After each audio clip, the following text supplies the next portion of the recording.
Nuovo colpo del mondo del lavoro e il sindacato sale sulle barricate. Ad assestare il colpo è il governo e ad essere colpiti sono i lavoratori del mondo delle microimprese, del commercio e del terziario.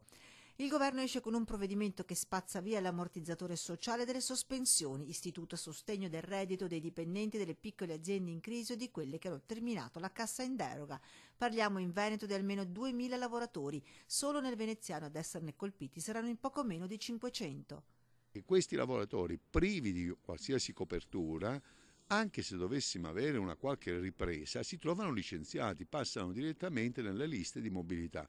Un provvedimento che peraltro agisce retroattivamente scattando dal 23 di settembre, dunque chi pensava di poter contare su un'entrata economica fino a fine anno ora non ce l'ha più. Noi ne chiediamo il ritiro e mi augurerei che i parlamentari veneti, le istituzioni locali e regionali facessero una pressione tale sul governo. Non stanno meglio neanche i lavoratori stagionali, le colf e le badanti che si sono visti dimezzare il periodo di copertura, trovandosi così senza sussidi. Ci troviamo di fronte a soggetti che rischiano di non avere nessun lavoro, nessun sostegno e conseguentemente poi di avere una pensione, come dire, se ci arriveranno, va bene, e famiglie che cadono nella condizione di povertà. Lavoratori che andranno ad ingrossare le file di famiglie e casse integrate che non riescono ad arrivare a fine mese. A loro ha pensato don Armando Trevisiol del centro Don Vecchi, che ha aperto la mensa del centro. Volontari al lavoro già dal primo pomeriggio per preparare le tavole, per rendere accogliente la mensa, per far sentire chi andrà come in famiglia.